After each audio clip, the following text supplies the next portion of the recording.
اخواتي وحبايبي في كان وفي افريقيا، النهارده هنقول التوقعات بتاع دوري المجموعات لبطولة افريقيا. يا ترى مين هيوصل اول، مين هيوصل تاني، وهنقول كل مجموعة فيها الفرقة بتاعتها، مين اقوى اللعيبة فيها، ومين اللعيبة ممكن تكون المؤثرة اللي تقدر تأثر مع منتخب بلدهم ويكسبوهم البطولة. فما تنساش تعمل اللايك وتكتب لي كومنت رايك في الحلقة، وتعمل بقى سبسكرايب وتفعل الجرس علشان احنا هنغطي البطولة دي من اول ماتش لحد اخر ماتش. فيلا بينا يلا بينا.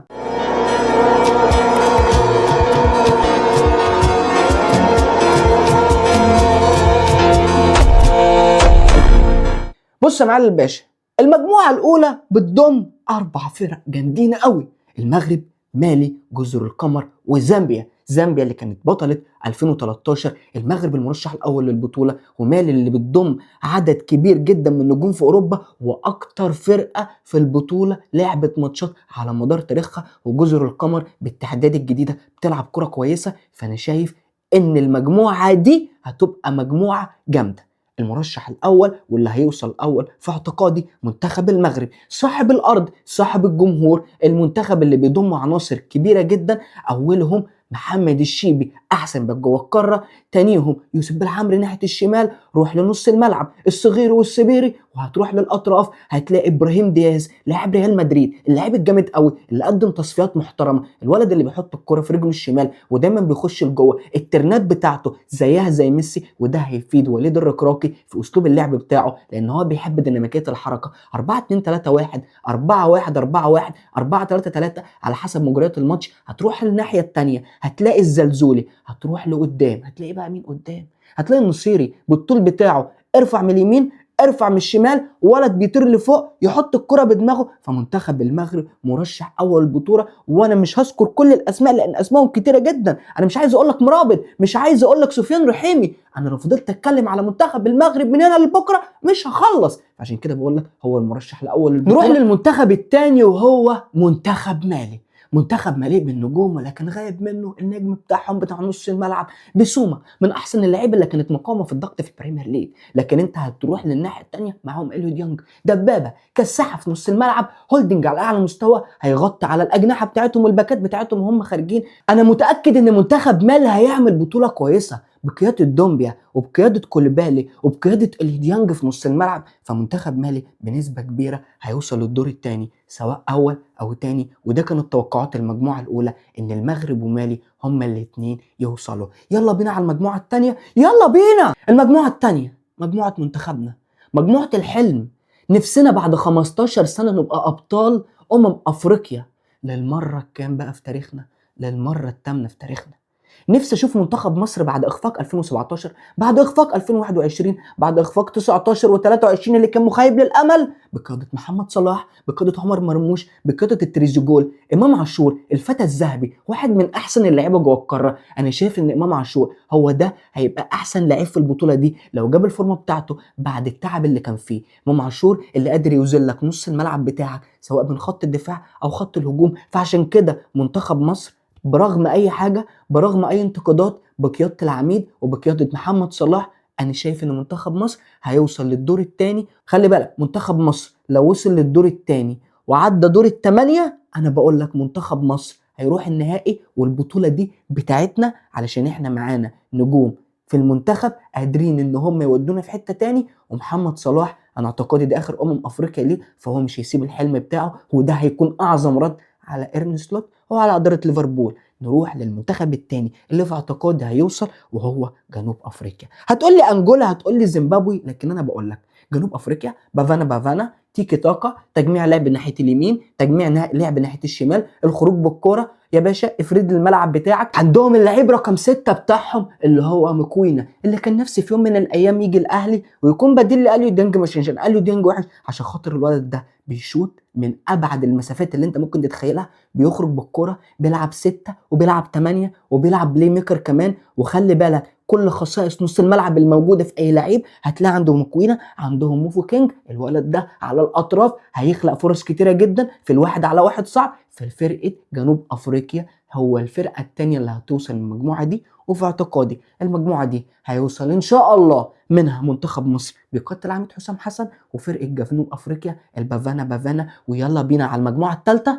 يلا بينا. المجموعة التالتة اللي بتضم أوغندا، نيجيريا، تونس، تنزانيا. نسور قرداش هم المرشح الأول للوصول لدور المجموعات من المجموعة دي بقيادة النجم محمد علي بالرمضان، نجم خط وسط الأهلي. منتخب تونس بيضم لعيبة كبيرة جدا، في اعتقادي أصلا منتخب تونس بالمجموعة اللي معاها دي هتوصل في الترتيب الأول كمان، مش أقولك في الترتيب التاني ولا الترتيب التالت، لأن هم محترمين الكرة كويس جدا ومنتخب عارف هو بيعمل إيه. نروح للمرشح التاني واللي أنا شايفه هيوصل تاني مش هيوصل أول، وهو منتخب نيجيريا.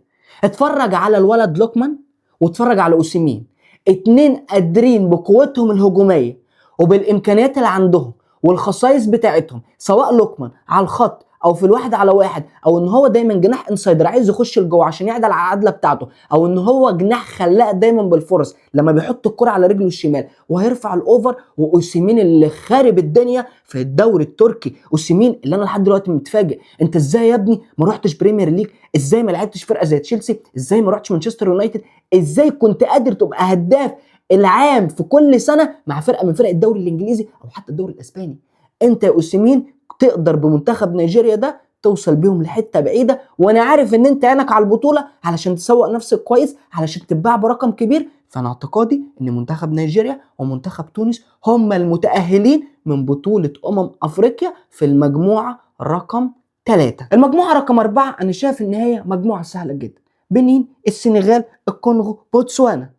يا باشا خلاص انا من غير ما اتكلم، السنغال اللي عندهم 70 محترف في الدوريات الخمسه الكبرى بقياده ساديو ماني، بقياده اسماعيل صار، بقياده مندي، بقياده كوليبالي. فالسنغال كده كده هتوصل من المجموعه، لكن الفرقه الثانيه اللي انا اتوقع ان هي هتوصل الكونغو الديمقراطيه. اتفرج على الكونغو وجمال الكونغو، اتفرج على الكره اللي بتلعبها، اتفرج على مرونه التكتيكيه اللي عند المدرب بتاعهم في نص الملعب، وقادر يلعب الجيم تكتيك على اعلى مستوى. المربعات بتاع كل لعيب هو حافظها، في اعتقاد المدرب ده مش هيسيب البطوله دي غير وهو عامل انجاز يتذكر له. وخلي بالك السنغال والكونغو الماتش بتاعهم برغم ان كله هيقول ان السنغال ممكن ان هي تكسب بنتيجه كبيره والسنغال ان هي قادره تكسب الثلاث فرق دول، لكن انا بقول لك ماتش الكونغو ده اعتقادي مش هيبقى سهل على السنغال بالنسبه لفرقه زي السنغال عندها كل لعيب في كل خط قادر يعمل كل حاجه. ولكن انا بقول لك الماتش ده بالذات هيحدد مين الاول ومين الثاني، فالمجموعه دي هيتاهل منها السنغال والكونغو الديمقراطيه. عينك على المجموعه الخامسه اللي بتضم مين؟ منتخب الجزائر ومنتخب السودان ومنتخب بوركينا فاسو ومنتخب غينيا الاستوائيه. يا نهار ابيض، الجزائر عادل بوبلينا، الجزائر رياض محرز اللي اعتقادي دي اخر بطوله افريقيا ليه، رياض محرز اللي عايز يعمل انجاز زي ما عمله في 2019 مع منتخب بلده عايز يعمله مره تاني. الجزائر اللي عندها لعيب في كل خط سوبر ستار، بل لاعبين بل 3 لعيبه، فالجزائر هي المرشح الاول للخروج من المجموعه دي ويروح للدور اللي بعد كده. ومين بقى التاني؟ انت هتقولي بوركينا، هقولك مش بوركينا، منتخب السودان. كل الدعم لمنتخب السودان، سبورت كبيره جدا ليكم، فرقه شافت حاجات كتير قوي، وقف دوري، الفرقتين الجامدين اللي عندها الهلال والمريخ اللي دايما بياخدوا منها اللعيبه وبيضموهم للمنتخب بيلعبوا في دوريات تاني.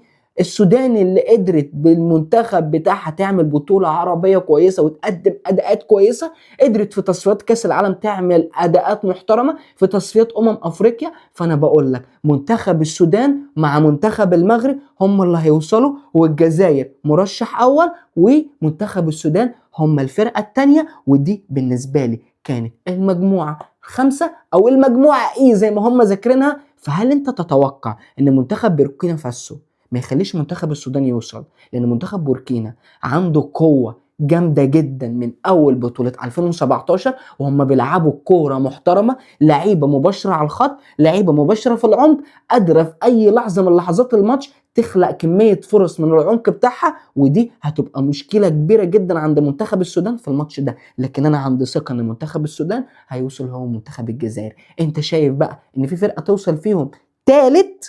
انا اعتقادي المجموعه دي هيطلع منها ثالث. يلا بينا على المجموعه اللي بعدها.